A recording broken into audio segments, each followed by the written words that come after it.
सिद्धिविनायक नमो नमः। अष्टविनायक नमो नमः। मङ्गलमूर्ति मोरया। ॐ गणपतये नमो नमः। श्रीसिद्धिविनायक नमो नमः। अष्टविनायक नमो नमः। मङ्गलमूर्ति Morya.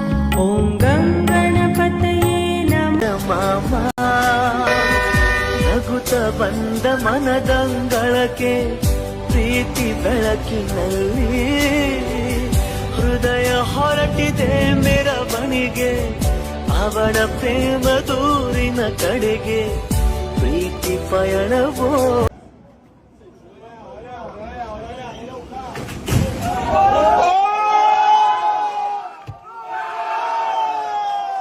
Modi brought us a gift, a very, very good toffee.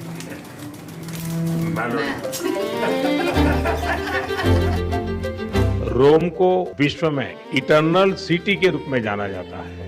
मेरी लोकसभा कॉन्स्टिट्यूएंसी काशी उसको भी अनादि और शाश्वत नगर माना जाता है। My friend, how are you?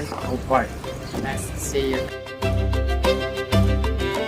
जब दो सभ्यताएं मिलती हैं तो बातचीत केवल एजेंडा तक सीमित नहीं होती।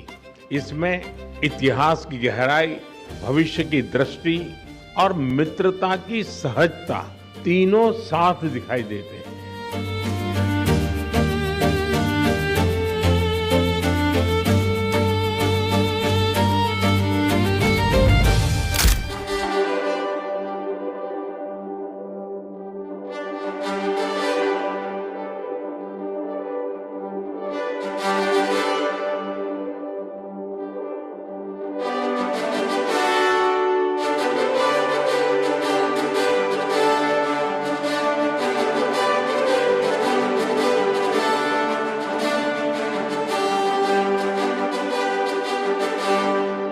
मुझे खुशी है कि हम अपने संबंधों को अपग्रेड करते हुए स्पेशल स्ट्रेटेजिक पार्टनरशिप की घोषणा कर रहे हैं।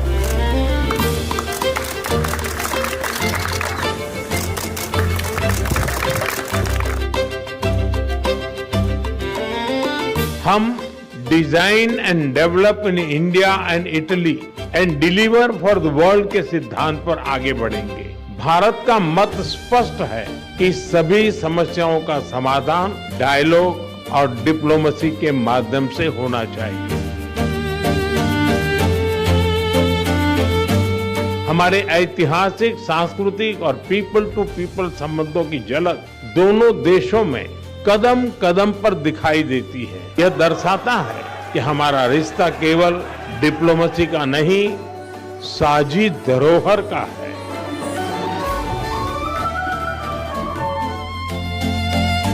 एग्रीकोला मेडल से सम्मानित करने के लिए मैं एफएओ के डायरेक्टर जनरल का हृदय से आभार व्यक्त करता हूँ। यह केवल मेरा सम्मान नहीं है, यह भारत की उस अटूट प्रतिबद्धता का भी सम्मान है जिसके केंद्र में मानव कल्याण, खाद्य सुरक्षा और सस्टेनेबल डेवलपमेंट है। मैं इस मेडल को अत्यंत विनम्रता के साथ भारत के अन्नदाताओं को यह मेडल समर्पित करता हूं। आना रहा है, तेल के, पेट्रोल, डीजल, एविएशन फ्यूल के दाम आसमान को छुएंगे। फर्टिलाइजर की कमी होगी, फर्टिलाइजर महंगा होगा, किसानों को नुकसान होने वाला है, अर्थव्यवस्था पर भारी झटका पड़ने वाला है। हमारे प्रधानमंत्री ने कहा सोना मत खरीदो, ज्यादा गाड़ी मत चलाओ और विदेश मत जाओ। और फिर विदेश जाकर हजारों करोड़ रुपए के जहाज में विदेश जाकर उधर वो इटली के प्रधानमंत्री मेलोनी को मेलोडी टॉफी खिला रहे हैं। This is an insult to the people of India. This reel that the prime minister has made is an insult to the people of India. and what they're suffering. Bengaluru ಮಹಾನಗರ ಪಾಲಿಕೆ ಚುನಾವಣೆಯನ್ನ ಪದೇ ಪದೇ ಮುಂದೂಡುವಂತ ಅಫಿಡವಿಟ್ಗಳನ್ನ ಕೋರ್ಟ್ಗಳಲ್ಲಿ ಹಾಕ್ತಾ ಇದ್ದಾರೆ. ಬೆಂಗಳೂರು ಒಂದಾಗಿ ಚುನಾವಣೆ ಆಗ್ಬೇಕು ಅನ್ನೋದು ಮೊದಲಿಂದನೂ ಕೂಡ ಬಿಜೆಪಿಯ ನಿಲುವಿತ್ತು. ಆದ್ರೆ ಬೆಂಗಳೂರನ್ನ 5 ಭಾಗ ಮಾಡಿ ಇವತ್ತು ಬೆಂಗಳೂರಿನ 5 ಭಾಗಗಳಲ್ಲಿ ಹಣದ ಮುಗ್ಗಟ್ಟು ಕಾಣ್ತಾ ಇದೆ. ಸೊ ಹಿಂದೆ ಇದ್ದಂತ ಮಾಡಿದ್ರೆ ಇಷ್ಟೊತ್ತಿಗೆ ಚುನಾವಣೆಯನ್ನು ಮುಗಿದೋಗ್ಬೇಕಾಯ್ತು. ಆದ್ರೆ ಸರ್ಕಾರ ಅವ್ರು ಮಾಡಿರುವಂತ ಇಂಟರ್ನಲ್ ಸರ್ವೆ ಪ್ರಕಾರ ಬೆಂಗಳೂರಿನ ಈ 5 ಜಿಬಿಗಳಲ್ಲಿ ಅವರು ಗೆಲ್ಲೋದು ಕಷ್ಟ ಅಂತ ವರದಿ ಬಂದಿರೋದ್ರಿಂದ ಪದೇ ಪದೇ ಮುಂದೂಡುವಂತ ಕೆಲಸವನ್ನ ಕಾಂಗ್ರೆಸ್ ಪಾರ್ಟಿ ಮಾಡ್ತಾ ಇದೆ. ಇದು ಬೆಂಗಳೂರ ಜನತೆಗೆ ಬಗ್ದಂತ ದ್ರೋಹ ಇದೆ. ಎರಡನೇದು ಅವ್ರದ್ದು ಅಧಿಕಾರ ಹಸ್ತಾಂತರ ಆಗಿಲ್ಲ ಅಂತ ಹೇಳಿ ಬೆಂಗಳೂರಿನ ಇನ್ಚಾರ್ಜ್ ಮಿನಿಸ್ಟರ್ ಆಗಿರುವಂತ ಡಿ.ಕೆ. ಶಿವಕುಮಾರ್ ಕೂಡ ಈ ಹಸ್ತಾಂತರ ಆಗಕ್ ಮುಂಚೆ ಚುನಾವಣೆ ಆಗಬಾರದು ಅಂತ ಡಿ.ಕೆ. ಶಿವಕುಮಾರ್ ಅವರ ಬೈಕೆ. ಈ ಜಗಳದಲ್ಲಿ ಬೆಂಗಳೂರಿನ ಮಹಾನಗರ ಪಾಲಿಕೆ ಇವತ್ತು ಬೀದಿಗಳಲ್ಲಿ ಕಸದ ರಾಶಿ ಬಿದ್ದಿದೆ. ಯಾವುದೇ ರೀತಿ ಅಭಿವೃದ್ಧಿ ಕಾರ್ಯಗಳು ಚಾಲನೆಯಲ್ಲಿ ಇಲ್ಲ. ಇದಕ್ಕೆಲ್ಲ ನೇರ ಕಾರಣ ಕಾಂಗ್ರೆಸ್ ಸರ್ಕಾರ. ನಾನು ಆಗ್ರಹ ಮಾಡ್ತೀನಿ, ಈಗಾಗಲೇ ಕೋರ್ಟ್ ಡೇಟ್ ಕೊಟ್ಟಿದ್ದಾರೆ, ಫೈನಲ್ ಡೇಟ್. ಅದರೊಳಗಡೆ ಆದ್ರೂ ಚುನಾವಣೆಯನ್ನ ನಡೆಸಿ. ಬಿಜೆಪಿ ಈ ಚುನಾವಣೆಗೆ ತಯಾರಾಗಿದೆ. ನಾವು ಚುನಾವಣೆಯ ಪರವಾಗಿದ್ದೀರಿ, ಕೂಡಲೇ ಚುನಾವಣೆಗೆ ತಯಾರಿಯನ್ನ ಮಾಡಿ ಅನ್ನೋ ಕಾಂಗ್ರೆಸ್ ಸರ್ಕಾರಕ್ಕೆ ಎಚ್ಚರಿಕೆಯನ್ನ ಕೊಡ್ತಾ ಇದೆ. ಮಾನಸಿಕ ಸ್ಥಿತಿ, ಕಾಂಗ್ರೆಸ್ ಅವ್ರ ಮಾನಸಿಕ ಸ್ಥಿತಿ ಎಷ್ಟು ಅಧೋಗತಿಗಿಳಿದ್ಬಿಟ್ಟಿದೆ ಅಂದ್ರೆ ಅವ್ರ ಮೇಲೆ ಏನೇ ತಪ್ಪಂದ್ರೂ ಬೇರೆಯವ್ರ ಮೇಲೆ ಅದು ಕೋತಿ ತಿಂದು ಮೇಕೆ ಮೂತಿಗೆ ಒರೆಸುವಂತ ಕೆಲಸ ಪಳಗ್ಬಿಟ್ಟಿದ್ದಾರೆ ಅವ್ರು. ಅದರಿಂದ ಏನೇ ಬಂದ್ರು ವಿರೋಧ ಪಕ್ಷದ ಮೇಲೆ ಹೇಳುವಂತದ್ದು ಅವ್ರ ಚಾಳಿ. ನಾವು ಕಳೆದ ಬಾರಿನೇ ಲೆಟರ್ ಕೊಟ್ಟಿದ್ದೀರಲ್ಲ, ಅಫಿಷಿಯಲ್ ಲೆಟರ್ ಕೊಟ್ಟಿದ್ದೀರಿ, ನಾವು ಚುನಾವಣಾ ಆಯೋಗಕ್ಕೆ ಅಫಿಷಿಯಲ್ ಲೆಟರ್ ಕೊಟ್ಟಿದ್ದೀರಿ ಚುನಾವಣೆ ನಡೆಸಿ ಅಂತ. ಅದರಿಂದ ಅವ್ರ ಸರ್ವೆ ಕಾಂಗ್ರೆಸ್ ಅಲ್ಲಿ ಗೆಲ್ತೈತೆ ಅಂತ ಅವ್ರು ಯಾಕೆ ಮಾಡ್ತಾ ಇರಲ್ಲ ಚುನಾವಣೆನ? ನಾನು ಕಾಂಗ್ರೆಸ್ ಪಾರ್ಟಿಗೆ ಕೇಳ್ತೀನಿ, ಗೆಲ್ಲುತ್ತೆ ಅಂದಂಗಿದ್ರೆ ನೀವ್ ಯಾಕೆ ಚುನಾವಣೆಯನ್ನ ಮಾಡ್ತಾ ಇಲ್ಲ?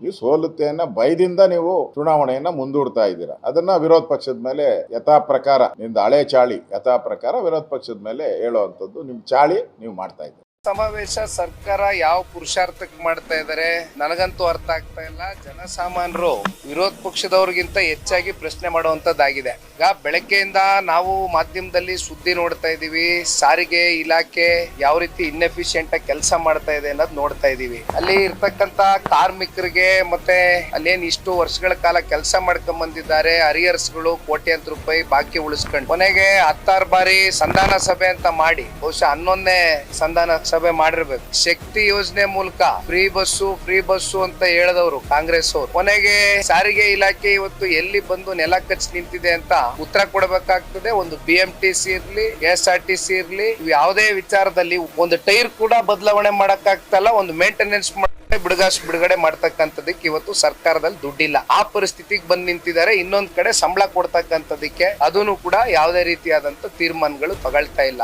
ಇವತ್ತು ಸನ್ಮಾನ್ಯ ಕುಮಾರಣ್ಣ ಅವರು ಬೆಂಗಳೂರು ಸಿಟಿಗೆ 4,500 EV ಬಸ್ಗಳು ಏನಾರು ಕೊಡದೆ ಹೋಗಿದ್ರೆ ಬಹುಶಃ ಪರಿಸ್ಥಿತಿ ಎಲ್ಲಿಗೆ ಬಂದ್ ನಿಂತಿರೋದು ಅನ್ನೋದನ್ನ ಬಹುಶಃ ಈ ರಾಜ್ಯ ಸರ್ಕಾರದವರು ಆಲೋಚನೆ ಮಾಡ್ಬೇಕಾಗ್ತದ. ಒಮ್ಮೆ ಇಲ್ಲಿ ಸಾಧನ ಸಮಾವೇಶ ಮಾಡೋದ್ಬಿಟ್ಟು ಬೆಂಗಳೂರು ಸಿಟಿನಲ್ಲಿ ಎಲ್ಲ ಕಡೆ ಕಸದ ರಾಶಿ ಹರಡಿದೆ, ಜನ ಒದ್ದಾಡ್ತಾ ಇದೆ, ಇದರಿಂದ ರೋಗಗಳು ಹರಡ್ತಾ ಇದೆ. ಮಾತೆತ್ತಿದ್ರೆ ಸಿಲಿಕಾನ್ ವ್ಯಾಲಿ ಅಂತೀವಿ, ಸಿಲಿಕಾನ್ ವ್ಯಾಲಿ ಆಗಿ ಉಳಿದಿಲ್ಲ. ಇವತ್ತು ಗಾರ್ಬೇಜ್ ನಗರ ಆಗಿ ಪರಿವರ್ತನೆ ಆಗ್ಬಿಟ್ಟಿದೆ ಬೆಂಗಳೂರು ನಗರ. ಇವೆಲ್ಲ ಮುಂದಿಟ್ಕೊಂಡು ಇವತ್ತು ಸಾಧನ ಸಮಾವೇಶ ಮಾಡ್ತಾ ಇದಾರ, ನನಗಂತೂ ಅರ್ಥ ಆಗ್ತಾ ಇಲ್ಲ.